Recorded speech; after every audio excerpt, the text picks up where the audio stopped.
Hey YouTube, Dave the Ammo Cycle coming at you, 6/30/2015.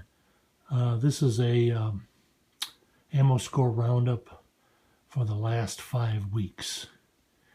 And I'm not going to go through all the details, but basically, with the exception of the American Eagle 150 packs, the two of them on the left there, 5.56, what I'm showing you is approximately 7,000 rounds of 22 LR.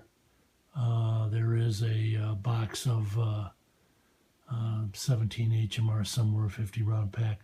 But anyway, it's about 7,000 rounds that I've accumulated in approximately 5 weeks. Doing work, some work. The two of those CCI shoot'ems I got at a ISP at Cabela's. And the stores that I visited and the frequency, there were four Walmarts. I scored at 2, struck out at 2. Dick's, I struck out at 2, scored at 2. Gander Mountain, scored at 2, struck out at 1. And Cabela's, on the ISP, I scored there, but I didn't buy any. And then I went there 3 times and I scored. So, just kind of using my theory of just doing a little bit at a time, working, going at it when it's available. That's really not a bad haul, 7,000 rounds in 5 weeks. Compared to other folks, that's really not a lot, okay? But if I didn't put the effort into it, it would have been basically 0 rounds. The stores that I frequent, they have limits. Walmart is 3, and I did lose intel that I had in one store. The gentleman is moving back to Tennessee. He took a promotion, and he's going to be a general department manager of a couple of stores down there. So I've lost that inside information. The Cabela's used to be a 100-round limit, and they increased that to 500-round limit. Gander Mountain is probably the worst out of all of them. They have a sign in there that says 1 box limit bulk. Okay, and to them, a bulk is a 50-round box, so, that's kind of screwy. And Dick's is up to 300 rounds, and I was very surprised to get anything there. So anyway, it just kind of goes to show you, if you're persistent and just keep at it, you'll do okay. Like I said, only 2 of these were in-store pickups. I did, with the exception of Sunday when I was trying to prove something to my buddy Mark. Most of these were, I was in an area where it was worth it for me to check out a few stories. The scores that I did get at Walmart, okay, the app was running, okay, so I didn't have a problem there. The thing that I foresee as a future problem there is they can zero out the, if they can zero out the app, they can zero out the Flint scanner and the Gemini, okay, and then you could walk in there with a barcode and you're not going to know anything unless you have it in. So that could turn into something worse than it is now, but, you deal with it. The cost, I didn't get a real good price on some of these. Buying them in big box stores, they weren't as cheap as Cabela's, but I didn't overpay for them. I didn't do any price matching or anything like that where I could have saved a few bucks.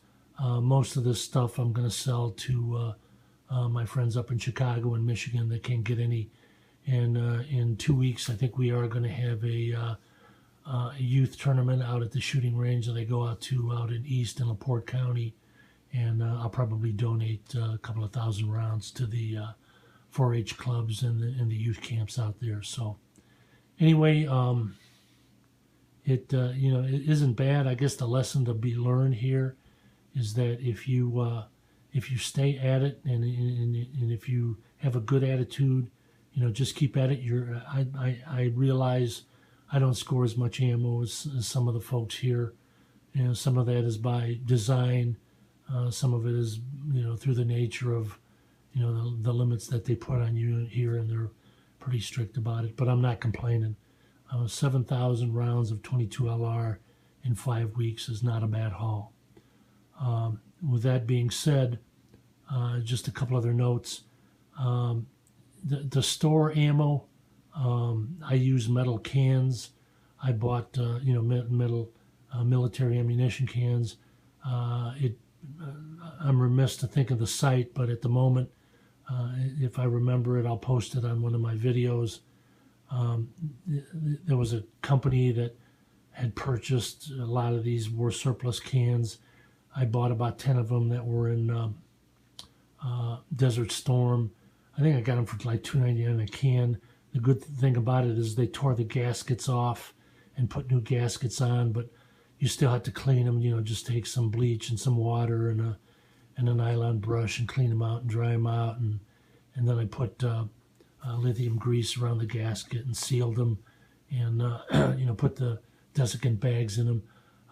There was a gentleman that did post some comments on a couple of my videos that he uses a tried and true method, which I know some of my friends do, is they just go to Walmart and buy some cat litter, put it in a nylon stocking or whatever, put them in there. And he said he's been using ammo that's about 30 years old, and it does hold real well. So, just don't let it lay out. Try and store it real well and everything, and I think it'll be okay. I hope everybody is scoring ammo, getting the ammo you want.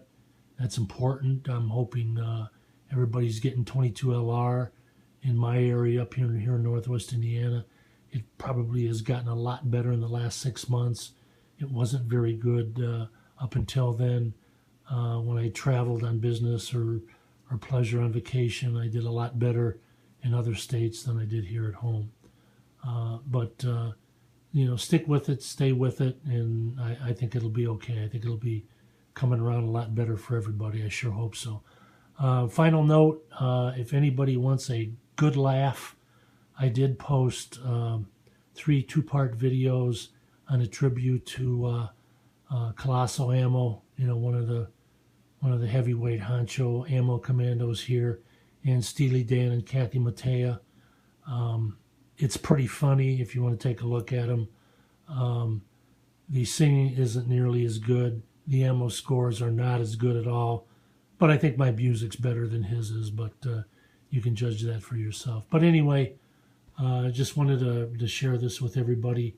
And I'm hoping to, in the future, I don't think I'm going to be getting a lot more ammo, but I want to maybe making some, going to the range and doing some tests with some of the ammo that I have purchased. I've got a lot of different types, okay, including some of that expensive Target stuff. So on that note, this is Dave the Ammo Psycho, over and out.